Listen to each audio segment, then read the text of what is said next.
Welcome to Good Morning Hospitality, your one-stop shop for the latest news, noteworthy trends, and thought-provoking discussions across the industry. From hotels and short-term rentals to all things travel and hospitality, you'll find each episode equips you with the information you need to start your week. Join us on Good Morning Hospitality every Tuesday, wherever you get your podcasts. Good morning, Sarah.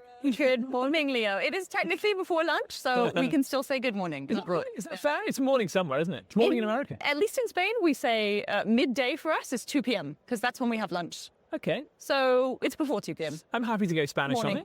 on it. This is quite a significant moment. It is. It's the first time we've ever done this in the flesh, right? First time we've ever done this in the flesh, and people will not believe, only the second time, well, I guess technically last night at the Shorties Awards, but second time that we've seen each other in person. Brilliant. It's insane. Yeah, I love it. We're having a blast. We normally ask what you've been up to, but I know what you've been up to because I've been partying with you. Like I know exactly where you've been. But hold on, let's do it properly. So you came over, you flew in, you had a nap, and then you hit the Shorties hard, right? I did, yeah. We got in just in time for a nap, a shower, and changing for the Shorties, which was amazing. I was very good last night because we have been emceeing the Short Stay Summit, and so we have needed to be on point today. So I was very good. We were well behaved, weren't we? In bed by 11. Very good. I think I only had like 2 glasses of wine in the whole evening, so I was very proud of myself. It was a fabulous event. Yeah, it was really good. It's good fun. And congratulations to DNA, who won the award for, tell me, what was it? Yeah, we won for the Best Use of Social Media Award for a story that we did on the solar eclipse in the US. Earlier last year, and also that was retweeted by Brian Chesky. So pretty impressive stuff. Big shout out to the team, especially to Jamie Lane, our chief economist, and the rest of his team, as well as our PR team that worked tirelessly on that campaign. So it was a really nice win. He was super chuffed when we sent him the photo. Yeah, I bet it was. Oh, look, there's great energy in the room today. We're having a great time. So we've been emceeing the show all day, learning a lot. There's been a ton of interesting topics.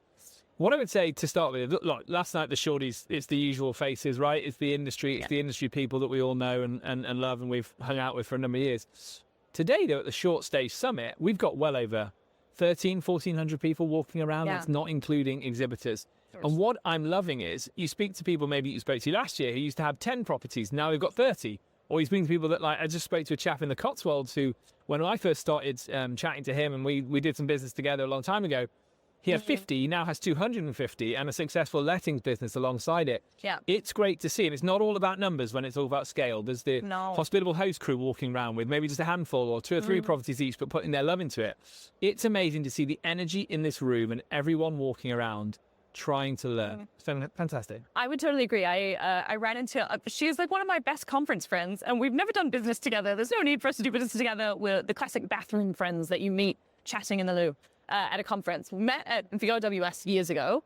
And absolutely right. When Robin Bass and I met, she had 10 properties in the Virgin Islands. And I chatted with her last night and she was like, I've got 40 properties. They're all amazing. And I have such an incredible team that I've been able to split my time now between the Virgin Islands and New Hampshire, where she's from. And she was really excited. She'd been in the Virgin Islands for years and she knows the area so well that now she's able to trust her team that she's built there and spend more time with her family that's back in New Hampshire. So it's for me, that's the best bit of these things, getting to know people, knowing their stories, what's going on in their lives, and seeing them grow and seeing the joy. We can't forget, right? We can't forget that as vendors in the space, what we're trying to do is create situations that make it easier for people to scale and grow their businesses. Yeah. And that might be scale and grow, but that also might be just work less so they can spend more time with family.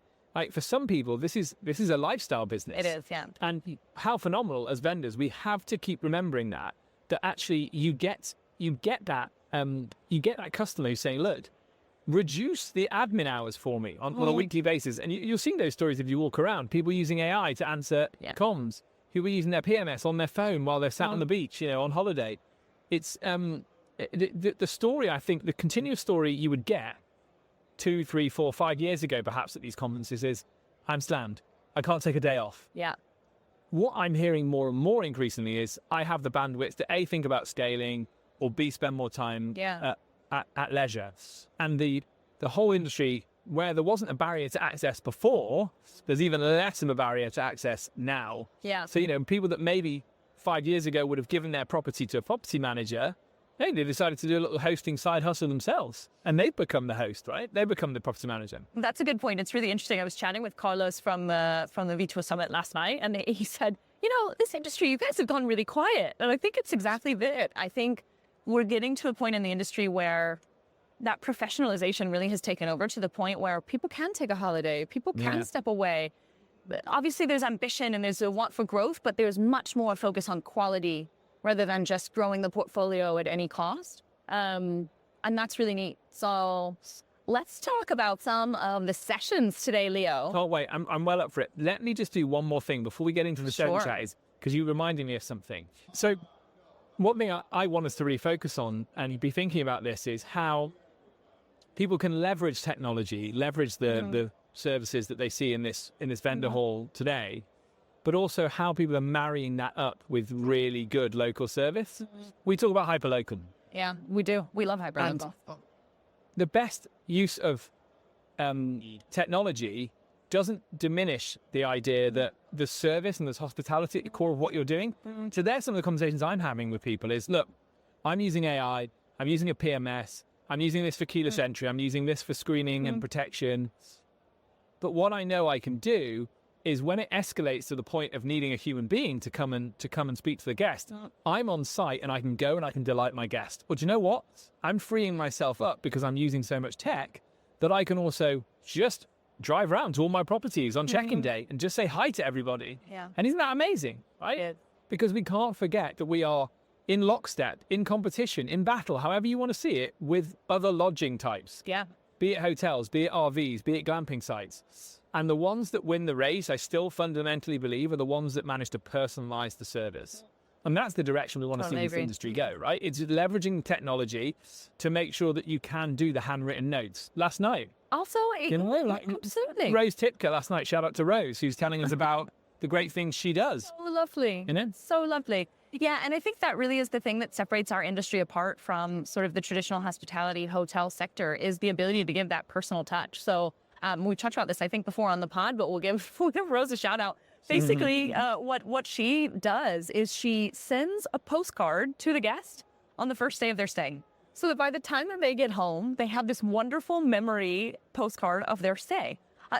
It's so unique. It's inexpensive. It makes a huge impact. Yes. And when I was speaking to her last night, I think the thing that was the most evident for me was just her passion for what she does and for her guests. And that's what it's all about. We've talked to so many people today, and I think that is a running theme for me, is the passion for what they do, the people that they work with, their owners, and the guests, ultimately. Yeah, and it's like, if you think about just numbers and revenue lines and growth from a balance sheet perspective, that's going to be really obvious to a guest. And if you think about it, but if you come from the position that you're a hospitality business and you have to get all those things right as well, but you're a hospitality business, and when you try and get someone in your property, as unlikely as it may seem the first time you think like this, your sole purpose is to try and get that person to come back to you directly 100%. the next time, then that's the way to think about the experience you're trying to offer. And what I'm enjoying about today is there's lots of talks around that topic, people trying to do better, create better, more memorable moments for their guests. So it's great. Yeah. What have you enjoyed about the main stage? I think for me, several things, but I'll start with one, which is my excitement around the fact that in our opening session, we were able to get an MP here, who was not only an MP here, but finally have somebody on stage from the government who was excited about what we do and who is complimentary, who saw what we're about. And that to me is so special. I think it's often really easy to get caught up in all the negatives, the regulation, the demonization of short-term accommodations. And it's nice to see somebody step back and think, no, my constituency benefits from tourism. And so we need to find a way that's sustainable. And great shout out to Andy and the rest of his team for all of the amazing work that they're doing here in the UK in terms of lobbying.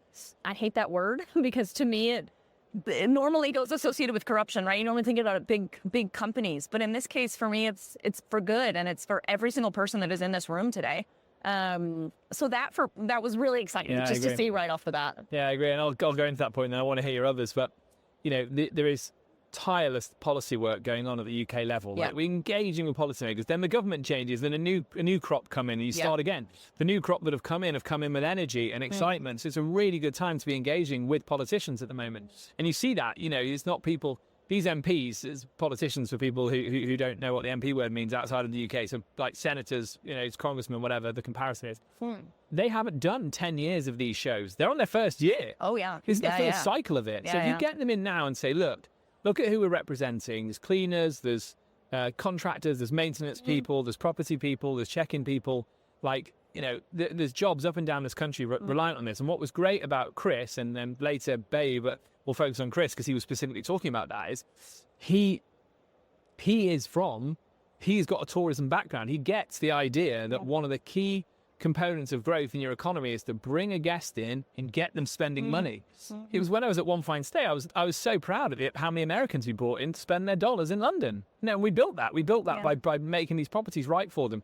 And it goes back to our point, which is like, we have to remember that at the start of that buying journey is often someone looking at a property, not looking at Blackpool, which is Chris's constituency, or Southend, that's Bayer's constituency. They're looking at a property, and if the properties are there and they're well maintained and we're encouraging our industry to go, you're going to get people to come out of the bigger cities for the weekend, Manchester, Liverpool, London, and say, let's spend some money in these beautiful places. And again, even why not attract international visitors? Let's bring dollars into the country. We've got all be fixated on that. And this has knock-on effects as well. One of the things that Chris mentioned was, if we all of a sudden have an influx of tourism because people want to come to Blackpool, for example, if that's too many people, the industry collapses. There's not the infrastructure there. And so that can actually be a great catalyst for investment, for additional infrastructure to be built, and for that to become a prioritization. Because whether we like it or not, money is a driving factor, especially for many governments, for where they're going to put those pounds and those dollars or euros into the local economy. And so it has wonderful knock-on effects, which was interesting to hear as well. It's the old saying that build it and they will come. Paris and London are 2.5 hours apart by train, right? You can go a further 2 hours by train from London if you connect those services properly, and you're in the northwest at some beautiful beaches. An hour south, you're in Brighton, my hometown now. We can be bringing people from outside the UK up here, make it easy for them to get here. I agree. I really enjoyed that, and I think, again, shout out to Andy, CEO, Shomik, head of policy at Inline, who worked with Star for building these deep relationships. What else caught your eye? I think one of the other sessions I really enjoyed, mostly because it was an unknown market for me. There was a session today about specifically Chinese travelers and the influx of Chinese travelers and how to capture that demand coming in particular to the UK. So many interesting takeaways there. I think one was just the total mentality difference. And so I think it's so important when we're looking at who's coming, who's visiting our properties, what is it that we need to know about them in order for them to have a really great experience? So one of the things that came up was food.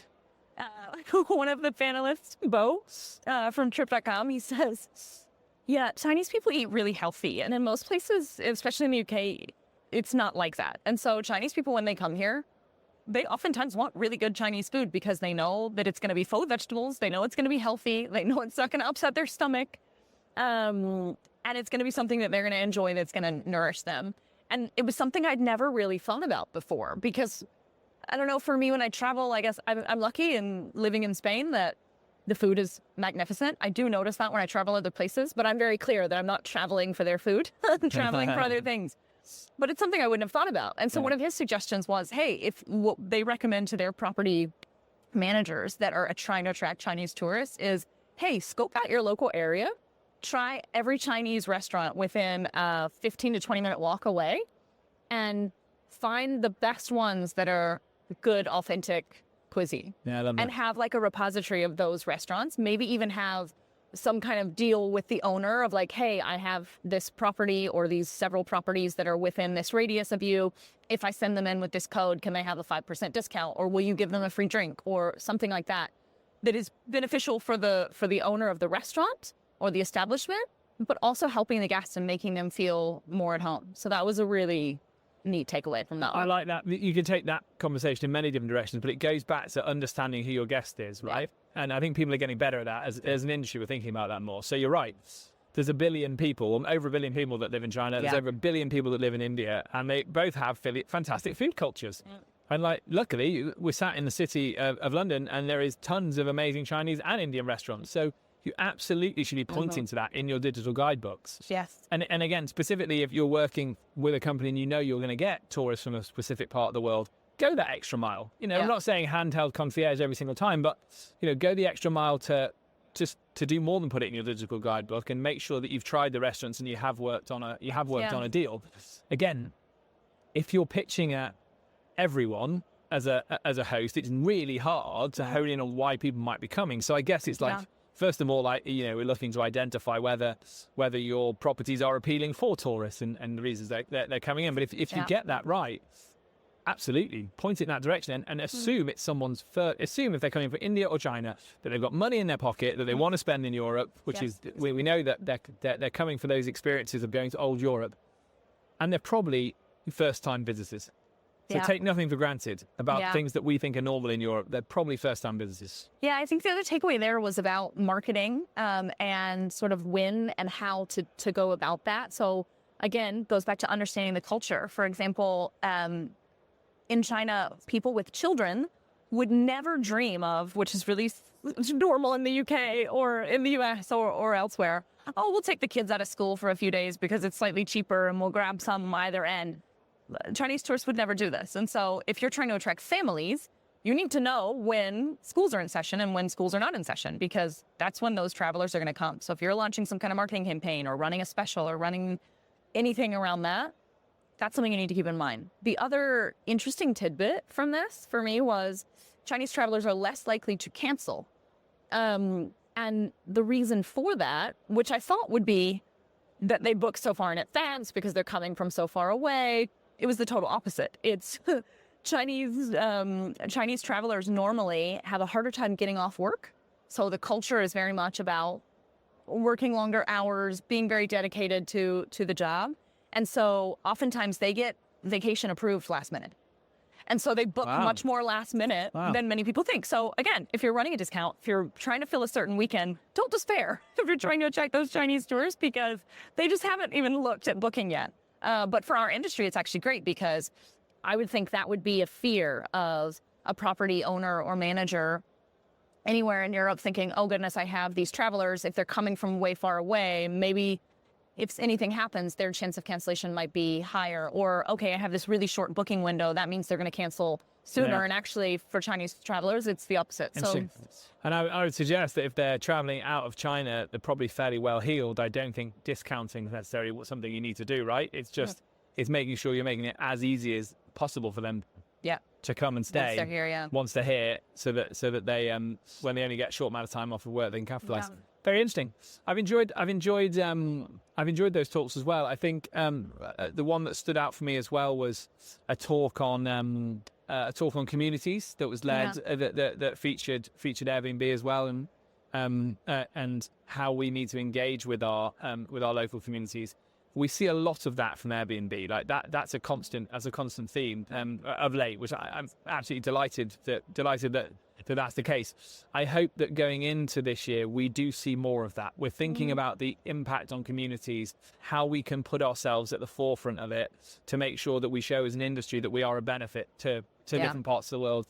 I don't want us to spend the whole summer talking about bans and regulations. Same. You know, when we have an opportunity to talk about the good that we can do in our area. So I guess that's where my cup feels full at the moment, in a good way, is I feel we're having the right conversations in the industry. And to go full circle on what we talked about, instead of trying to put ourselves at odds with policymakers, we're inviting policymakers in the room to have conversations with us. Yeah. I've enjoyed it. I mean, you, my friend, you're on fire. You're loving it, aren't you? I am in my element. This is one of my favorite things to do. I love chatting with people. I love getting to speak to different types of people, sit in on the sessions, ask the questions, point out people in the audience that you think you've seen them taking notes, and even if they don't raise their hand, you know they've got a question.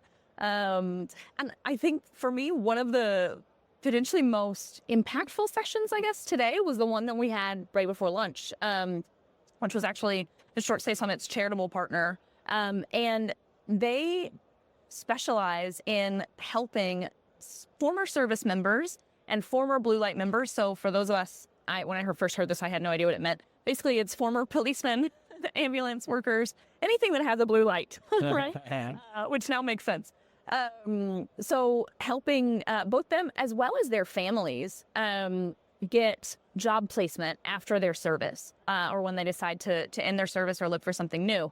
And what was really interesting about this to me is that oftentimes, because of the background, they're pushed into industry or engineering or these typical things that you would think of. Whereas really, when some of the characteristics were described for, okay, what defines a service member, or a blue light member to you, or someone who previously has been serving in these areas, and it was reliability, it was teamwork, it was resilience. All of these things, to me, it's exactly what we need in our industry. And right after the session, very interestingly, one of the audience members was coming up and chatting with some of the members of the panel and saying, yes, I would love somebody who's reliable and dependable, like all of these characteristics. That's who I need, because, was mentioning that she several times hired someone and within 2 weeks, they just wouldn't turn up to work. And totally. Yeah. Yeah. I think that's really true, isn't it?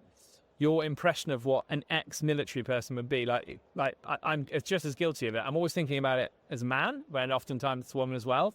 And I'm thinking of it, very stereotypical of being like just a guy that you can imagine doing maintenance around the properties. But it's way more than that. And I agree with you. It's this idea of like service, teamwork, like working very clearly to goals and targets and timelines. 100%. I thought that was fantastic too. We need to push that more within our industry. Yes.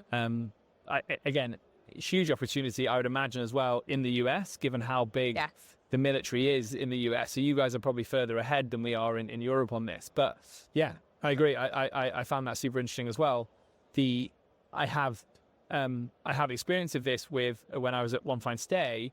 We had a similar program that brought in, I think it was just ex-military. Okay. And you could always, I think maybe even Bay said that's the politician says, you can always tell when someone's maybe had that training and that discipline. But it was 100% true, like vigilant, never late for work, like all over their brief, like very, very logical, like maybe had a logistics background mindset. So yeah, I first-hand experience of that One Fine Stay. I think it was a real success. Sarah, what are we doing? I mean, look, we're having time. We've got a whole afternoon of sessions. It's all go over here. What are we doing later? We must be partying somewhere. We need to. Right? I'm telling you, we've got 5 more sessions after lunch. So a coffee is in order. And at 5:10, the summit closes, and that is going to be the best tasting drink I think I've ever had, and well deserved. So it's going to be great. I think that's the moment that we're going to be able to relax, mingle with people, and fall asleep. Exactly. Yeah. I think I would love to say we're going to go out partying and be on to 2 a.m, but I think we will be in bed by 10, probably last night. Probably fall asleep. Yeah. Fall asleep. Well, so you at home, I hope you've enjoyed us coming live from the Short Stay Summit. As you know, we're obviously pre-recorded because it was last week, so you'll be seeing this on the Tuesday. We'll be back the following week in our usual slot, back in our office bedrooms, our bedroom offices, speaking to each other online. But for now, it's been great to see you all, and we'll see you next week.